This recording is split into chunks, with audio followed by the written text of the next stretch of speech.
ओम शांति। सभी भाई बहनों को करवा चौथ की बहुत बहुत बधाई हो, बधाई हो, बधाई हो। करवा चौथ के पात्र, पहला पात्र बीरमती, दूसरा पात्र उसका अपना पति, तीसरा पात्र उसका अपना परिवार और चौथा पात्र कि उस परिवार में आए हुए संकट को टालने के लिए उसका अपना कर्तव्य निष्ठा, उस अपनी पत्नी की कर्तव्य निष्ठा, उसके आधार पर वो अपने सुहाग को प्राप्त करती है। तो पहला जो पात्र है बीरमती, है ना। करवा चौथ की कहानी को अगर हम सुने तो हम थोड़ा सार में लेते हैं इसको। करवा माना 4 युगों का अंत, सतयुग, त्रेता, द्वापर, कलयुग।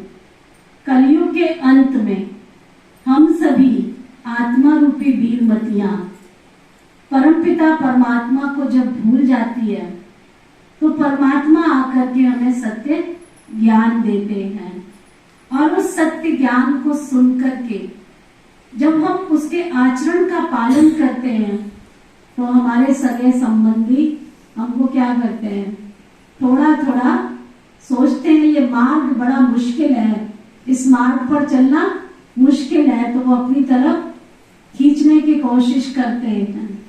तो जब हम उनसे दूर चले जाते हैं तो कहने का मतलब परमात्मा की राह से विमुख हो जाते हैं।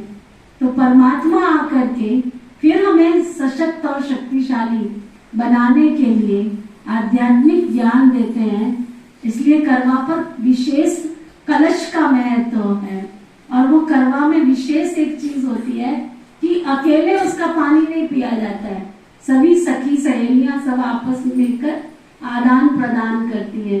तो जितना हम इस ज्ञान का आदान प्रदान एक दूसरे को करते हैं उतना ही हमारी आत्मा का बल मजबूत होता है, आत्मा शक्तिशाली बनती है।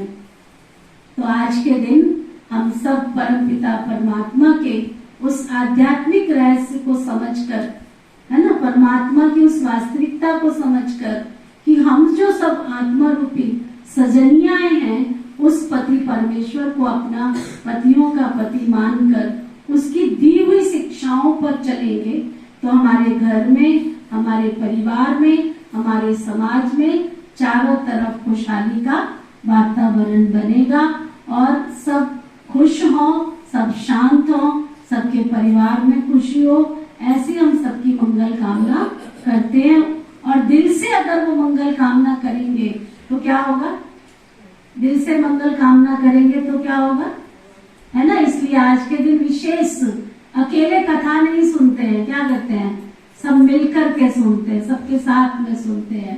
तो ये समाज के अंदर भाईचारा प्यार बढ़ाने का त्योहार है, परिवारों में एकता अपनापन लाने का त्योहार है।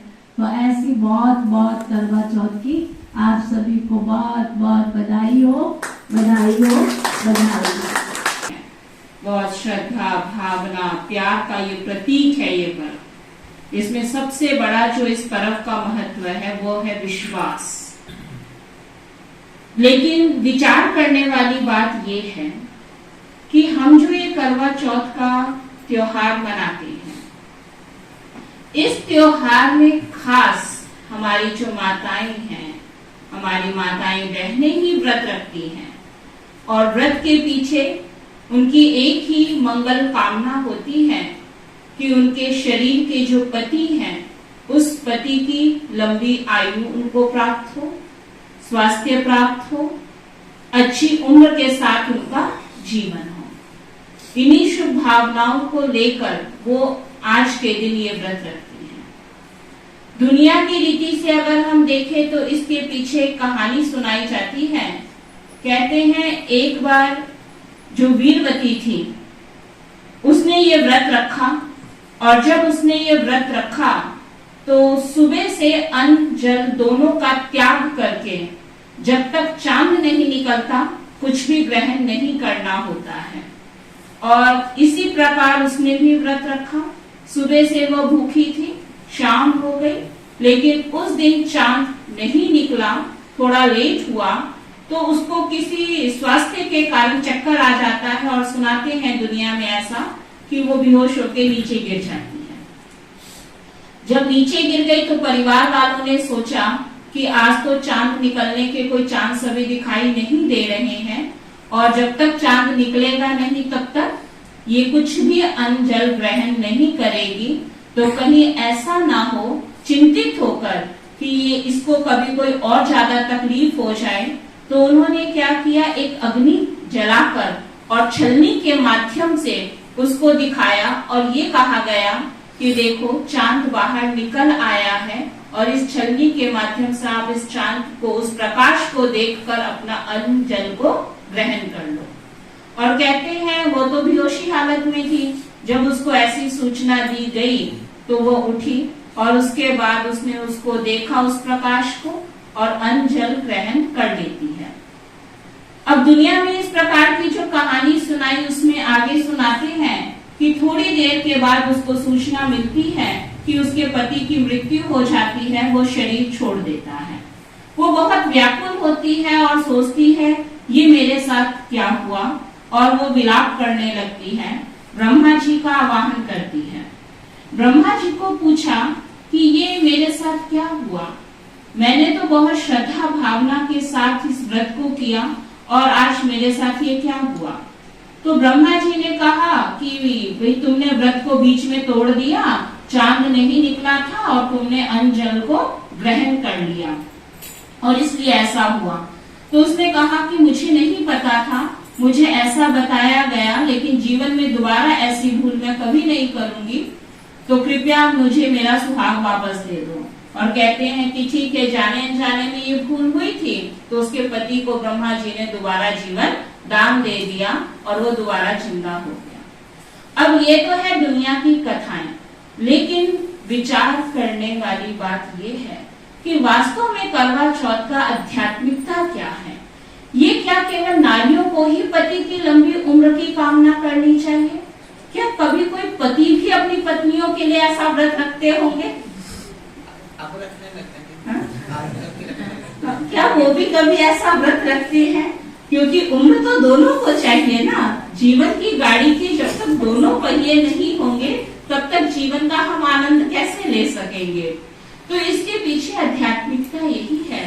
करवा, करवा अर्थात एक घड़े को दर्शाया गया है, अर्थात परमात्मा पिता ने ये ज्ञान का अमृत जो करवा अर्थात उस घड़े में भरा है, उस अमृत को पान कर लेने से हमारा जीवन अमर हो जाता है। इसलिए चांद का जो हम महत्व दिखाते हैं कि अभी हम सब ने पूर्णमासी को, पूनम की चांद के नीचे बहुत प्यार से खीर वगैरह भी बना के रखा, और ऐसी मान्यता है कि उस दिन विशेष अमृत बरसता है और उस अमृत में इतनी ताकत है जो अनेक रोग शोक बीमारियों आदि को भी दूर कर देता है। ठीक उससे 4 दिन बाद, इसलिए क्या कहते हैं, करवा चौथ, चौथा दिन। तो चौथे दिन ये त्योहार आता है। ये प्रतीक है चारों युगों का, कि सृष्टि के चक्र में, समय के चक्र में जब सतयुग, त्रेता, द्वापर, कलयुग बीता और जब संगम युग आता है, तो हम सब आत्मा रूपी सजनियों का जो साजन है वो है एक शिव पिता परमात्मा। उस पिता परमात्मा की हम आत्मा रूपी सजनियां हैं और वही हम आत्माओं को रोग शोक दुख अशांति से दूर करता है। विचार करें तो क्या सतयुग के आदि काल में भी इस प्रकार का हम कोई व्रत रखते थे? नहीं, क्योंकि सतयुग में परमात्मा ने हम सबको ऐसा वरदान दे रखा था कि कोई भी नारी कभी भी विधवा नहीं होती थी। विधि पूर्वक सिस्टम से वहां पर युग में हर आत्मा अपनी उम्र को जितनी उसकी लिखी है भोग कर ही शरीर छोड़ता था। लेकिन जब सतयुग त्रेता बीता और आत्मा जब पापी बन गई, विषय विकारों में जाने लगी, काम, क्रोध, लोभ, मोह, अहंकार जैसे विकार जब आत्मा में आने लगे, तो हमें सुरक्षा की आवश्यकता पड़ी और तब हमने परमात्मा को याद करना आरंभ किया कि हे परमात्मा, हमें इन दुखों से, इन बुराइयों से बचाओ।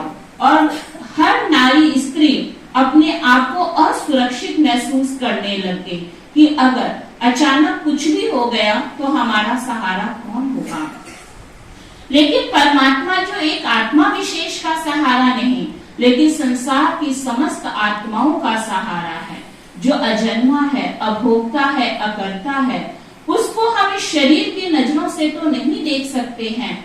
इसलिए करवा चौथ में एक यह भी विधि होती है कि जब शाम को चांद निकलता है तो चांद को हम डायरेक्ट नहीं देखते हैं, छलनी को रखकर फिर उस चांद को हम देखते हैं।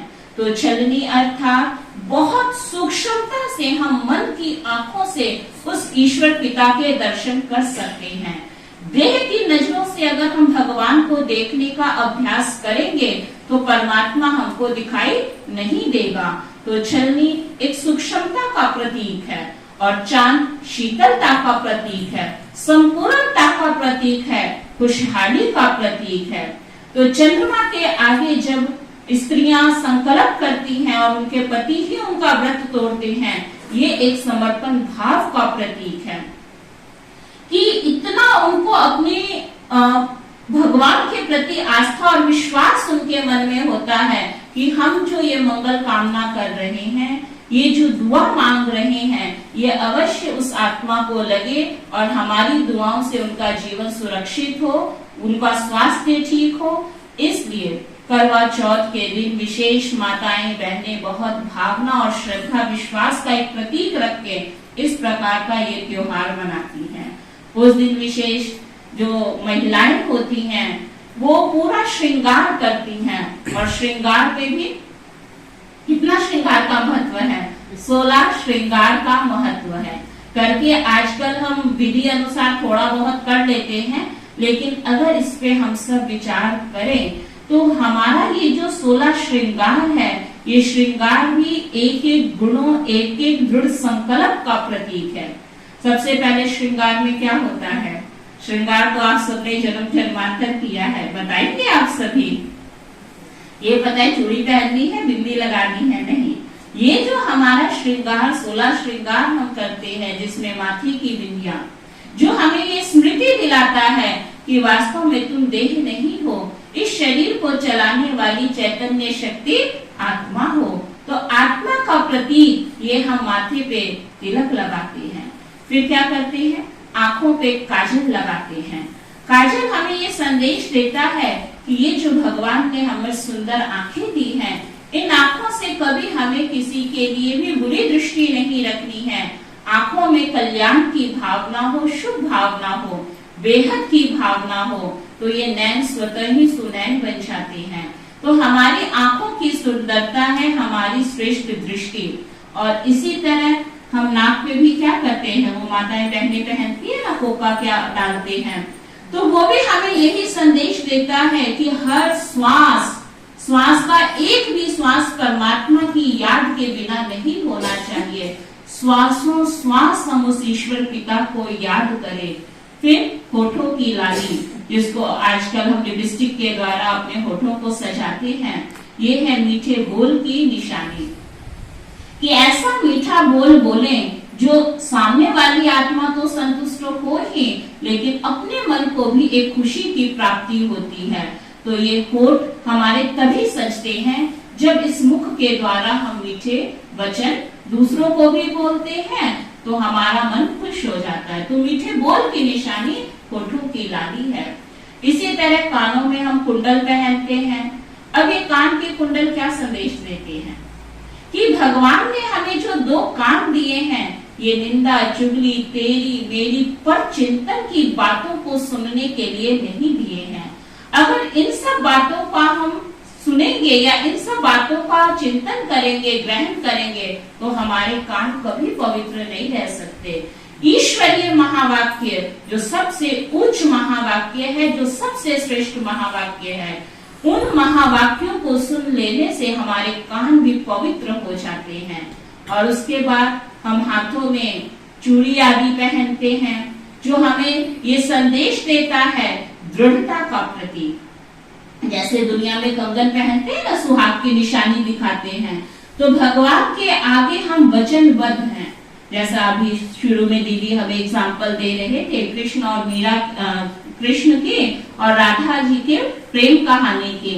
इसी तरह श्री राम जी और सीता जी की हम बात सुनते हैं कि उनके बीच में क्या था, एक विश्वास था, एक दृढ़ता थी और इसलिए हर क्षेत्र में उनकी विजय निश्चित थी। तो मर्यादा का एक कंगन भगवान ने हम सबको पहनाया है कि कभी भी अपनी लोक लाज मर्यादा का हमको उल्लंघन नहीं करना है, तब हम जीवन में सदा खुशहाल रह सकते हैं। इसी तरह हम पाँव में पायल पहनते हैं जो हमें ये संदेश देता है कि ये पाँव जब भी उठे भगवान की श्रीमत के अनुसार ही उठे, जिसको कहते हैं दुनिया में बेकायदे चलन हमें कभी भी नहीं चलना है, सोच समझ के पाँव रखना। दुनिया में भी क्या कहा जाता है, जब कोई पाँव रखते हैं ना, चलन चलते हैं, तो कहते बेमर्यादा की चलन हमें नहीं चलनी है। तो परमात्मा ने भी हमारे आगे एक सुरक्षा कवच, एक मर्यादा की रेखा खींची और हमें जब भी कदम उठाना है सोच समझ कर उठाना, यही संदेश पाँव के पायल देते हैं, श्रीमत के अंदर रखकर उठाना है। इसी प्रकार कमर पे कई माताएं बहनें कमरधानी भी बांधती हैं जो दृढ़ता का प्रतीक है। कुछ भी हो जाए, चाहे कितने भी जीवन में विघ्न आ जाए, जैसे दुनिया में कहते हैं ना कमर कस लो, एक दृढ़ता का प्रतीक दिखाते हैं कि चाहे कैसी भी परिस्थिति हो, आ हो वाह हो, कुछ भी हो जाए, भगवान से हमारा विश्वास कभी भी ना टूटे। एक बल, एक भरोसे का प्रतीक दिखाया है। इसी तरह देखिए सुहाग की निशानी सबसे ऊंची सिंदूर दिखाते हैं, मांग टीका दिखाते हैं। सिंदूर मांग टीका हमें यही संदेश देते हैं कि हमारे दिल में केवल मेरा तो एक शिव बाबा हो, दूसरा ना कोई, जो सब पतियों का पति है, जिसको पति परमेश्वर कहा जाता है। तो ये सिंदूर हमें संदेश देता है कि मेरा केवल एक शिव बाबा, हमारी बुद्धि में दूसरा और तीसरा कोई भी व्यक्ति विशेष ना हो। तो ये हमें संदेश देता है। तब हम सदा सुहागन अर्थात आत्मा, जिसके लिए कहा जाता है कि आत्मा का कभी भी विनाश नहीं होता है, आत्मा तो अजर अमर अविनाशी है।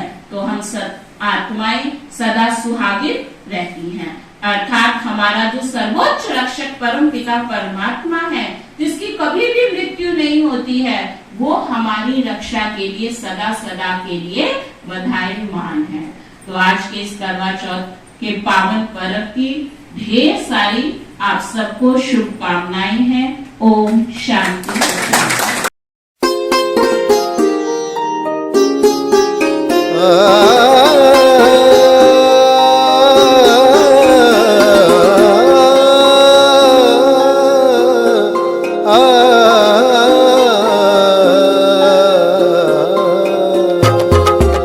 शिव पिया साथ है,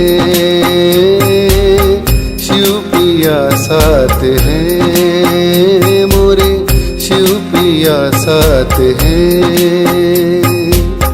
ज्ञान रत्नों की बरसात है, ज्ञान रत्नों की बरसात है, शिव पिया साथ है, मोरे शिव पिया साथ है।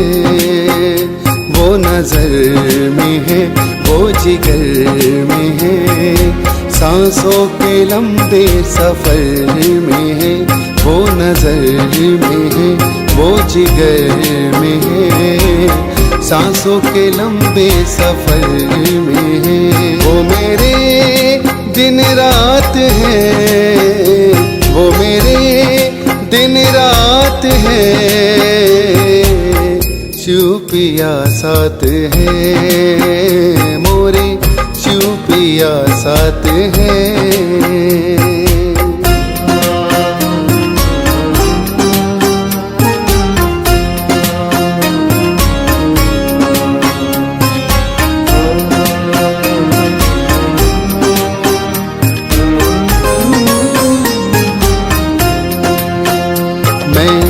बन के नाचूं मोरनी, वो मेरे मन मोर है,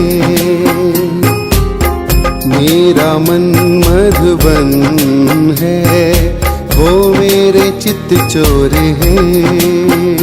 कभी राधे बनाए किशन, कभी राधे बनाए किशन, उनसे ही जुड़ा है ये सारा जीवन। उनकी यादें ही मेरी सौगात है, शिव पिया साथ है मोरे, शिव पिया साथ है।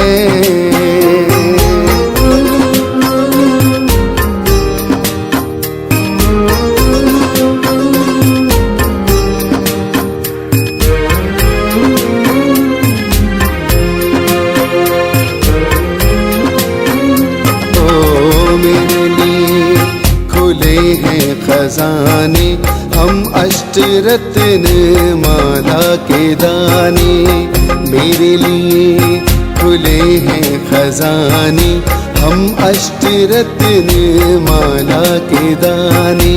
ओ मेरे शिव है मैं उनका शंकर, एक न जानो है हम में अंतर। मेरा जन्म मरण का चक्कर, मेरा जन्म मरण का चक्कर, वो सदा शिव अमरनाथ है, शिव पिया साथ है, शिव पिया साथ है मोरे, शिव पिया साथ है।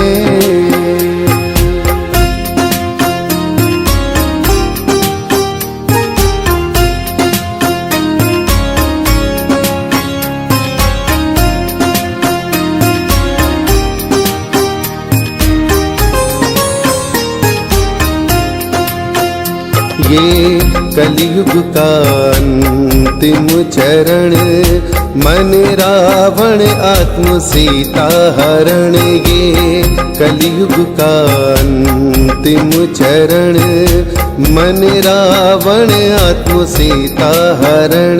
यहाँ झगड़े की जड़ ये तीन है, यहाँ झगड़े की जड़ ये तीन है। जर जेवर जोरू और जमीन है, आओ इस नर्क का हम करें नाश है, शिव पिया साथ है मोरे, शिव पिया साथ है।